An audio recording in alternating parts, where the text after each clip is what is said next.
Hello everyone, Ishani here. Thank you for stopping by. Today I have a technique oriented video for you and I decided to play with some watercolors and stencils. We all have stencils in our stash because they're quite affordable and there's so many techniques that you can do with them and get a different result every time. And also there are various kinds of watercolors. So let's see the kind of watercolors I am going to play with for my cards today. I'm going to use CrafTangles watercolor paper, which is 300 GSM in weight and 100% cotton cold pressed paper. And for the first technique I'm using this stencil called Flourish. I have cut small pieces of this cold pressed paper and I'm using this paper for all my techniques today.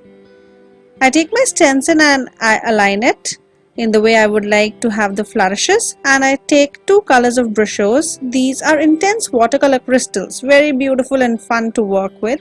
They are pigment powders, and I've taken colors in Sunburst Lemon and Alizarin Crimson for my project. I start with spritzing some water on my panel and then I sprinkle the two colors. Then I spritz water again till I see my colors dilute. I take off the panel that is just below, and because the colors are still left over my stencil, and these are beautiful colors, I don't want to waste them, I put another piece of paper over them. And I also place a heavy acrylic block so that it absorbs the leftover colors. And well, we have a unique design also called the monoprint technique with stencils this way. There's still some color left and I get another piece of paper and let it absorb the colors. So here we have three beautiful panels in gorgeous colors that can be die cut or used as a background for projects or used in any way you imagine. For the next watercoloring technique, I'm using the stencil called Medieval Mosaic, and I'm using distress inks, which are fade resistant water based dye inks, and they give beautiful watercolor look with this technique. I adhere my panel behind the stencil and with sponge daubers at regular intervals I apply my colors, and I'm using picked raspberry, squeezed lemonade, tumbled glass and twisted citron. I first put just dots of colors so that they are equidistant, and then I blend the two colors together for a seamless look. And then through the stencil I spritz some water onto the ink and let it react with the water and place an acrylic block till it dries. And here is a pretty subtle colorful background to be used for your cards. For the next technique, I am going to show you how to do resist technique with stencils, and I've taken the stencil called Happy Diwali by CrafTangles, and on the same paper first I am going to use an anti-static powder tool which I've made at home and apply my powder on the paper, and then with Versamark I go around the stencil and apply good amount of Versamark through the stencil. Now once I'm sure that the areas are covered, I take clear embossing powder and heat emboss my panel with the clear embossing powder.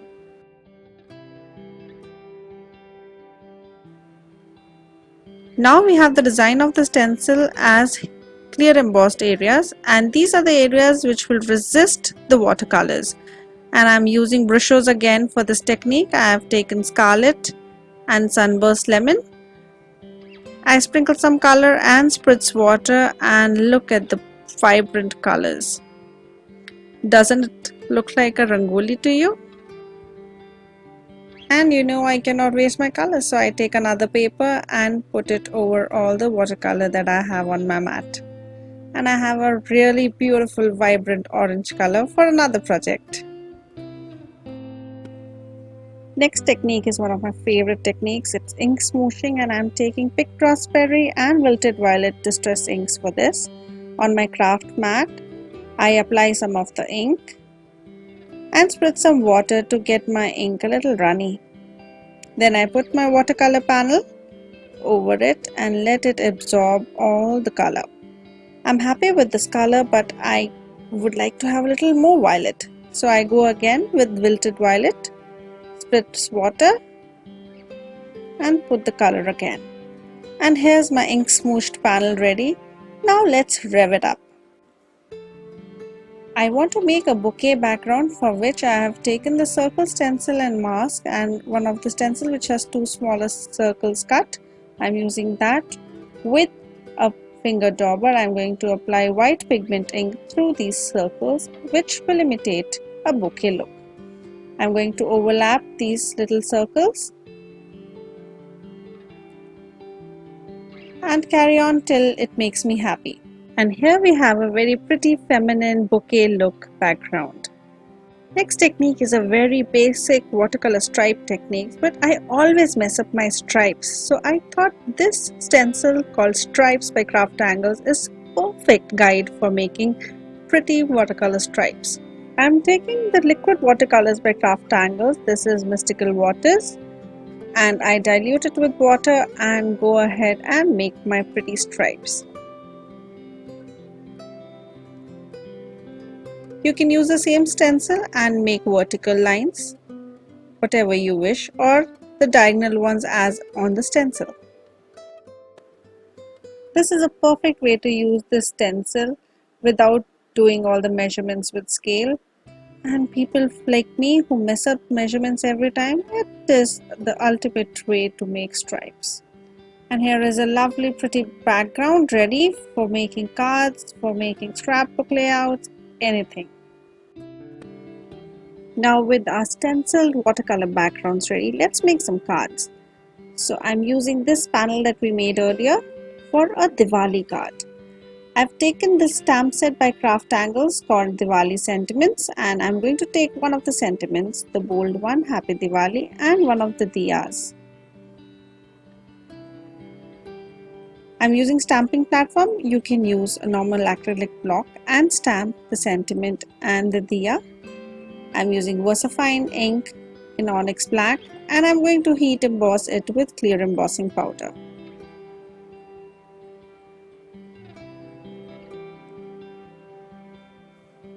The front panel is ready with the sentiment and the diya. Now it's time to adhere this panel on a top folding note card, which is in midnight black, and I've left half an inch on all the sides for a little interest and a frame. So here is the first card ready. The background was ready with us, and it just took 2 minutes to finish off the card. Let's see how we do the next card. This is the panel that we made with the resist technique and Brushos. For the sentiment, I have taken Shubh Deepavali from Diwali Sentiment stamp set by CrafTangles, and you can use an acrylic block for stamping the sentiment. I am using stamping platform. Because this is watercolor paper on which we are stamping, we may need a little harder impression, because in the grooves the ink does not go, and it did not go even though I stamped twice. I am using a black marker and finishing off my sentiment. For the card base, I have taken ruby red cardstock, and I am adhering my panels in a way that there is a frame only on 3 sides of the card for a little more interest. And here we have a simple card, yet it is so colorful and bright, perfect for Diwali, the festival of lights.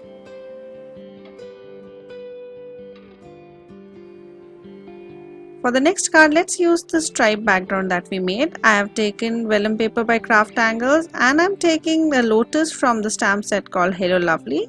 I take Versamark and stamp on the vellum paper, which I have already treated with anti-static powder. I use a gold embossing powder and heat emboss my lotus. Then I fussy cut it around, leaving a little edge of vellum. For the sentiment of the card, I have taken a black strip and have a beautiful day stamp from the same stamp set, Hello Lovely. I stamp it with Versamark ink and heat emboss it with gold embossing powder. I trim off the black strip, and here's my sentiment ready. Now it's time to assemble the card. I adhere my striped background on A2 size top folding note card. Then with foam tape I adhere my sentiment, and I've taken double-sided tape for adhering my lotus. And here is a simple and pretty floral card with little touch of gold and simplicity of watercolors in the background. For the last card I am using the bouquet background that we made, and please remember to use anti-static powder. I used it every time and I forgot where it needed the most.